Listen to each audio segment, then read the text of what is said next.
Elle inquiète à la fois Emmanuel Macron, mais aussi Vladimir Poutine.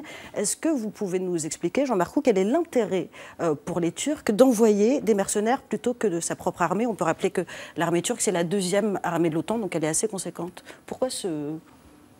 Je pense qu'il y a des raisons intérieures, notamment le fait qu'il ne faut pas oublier que la Turquie mène déjà sur son territoire une guerre dans le sud-est du pays, voire actuellement l'armée turque est en Irak du Nord également, elle est en Syrie, elle est dans de nombreux endroits, elle est engagée sur de nombreux fronts, que malgré tout il y a des morts, que c'est une armée de conscription et que quand on regarde l'évolution de l'armée turque, c'est une armée qui est en train justement de se réformer, d'abandonner la conscription militaire, parce que justement les morts parmi les conscrits, c'est quand même de plus en plus impopulaire, et qui au contraire a recours soit à des troupes spéciales, qu'elle utilise notamment contre le PKK dans le sud-est de la Turquie, les Kurdes, les combattants, soit effectivement à des mercenaires, des supplétifs syriens.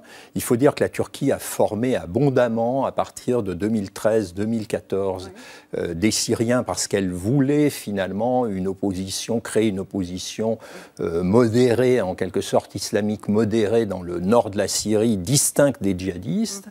Et donc, cela a échoué, mais par contre, elle a réussi à former en réalité ces supplétifs qu'on a vu intervenir finalement lors des interventions militaires turques contre les Kurdes à partir de 2016. Des interventions qu'on a vu intervenir sauvages aussi, alors qui étaient dans les premières interventions plutôt, qui apparaissaient un peu plutôt comme des amateurs, alors même que l'armée turque... Les méthodes sont, on parle de viol, d'assassinat, de viol. Les méthodes sont barbares.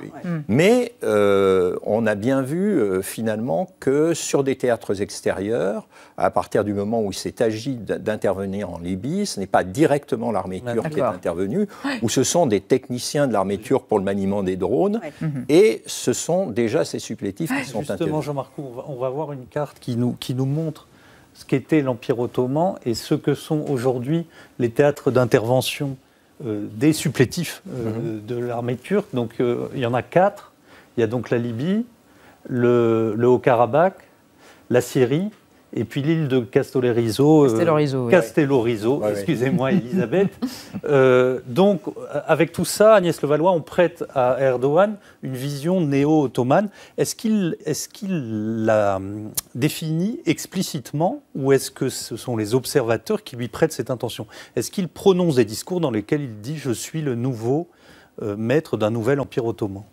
Il fait des références à ce passé qui est un passé effectivement qui est enjolivé et on voit bien qu'aujourd'hui Erdogan a une volonté de projection sur différents terrains. Jérusalem est notre ville. Et il l'a dit effectivement très clairement. Donc il se projette complètement dans cette idée de retrouver cette splendeur et que la Turquie se doit de jouer un rôle absolument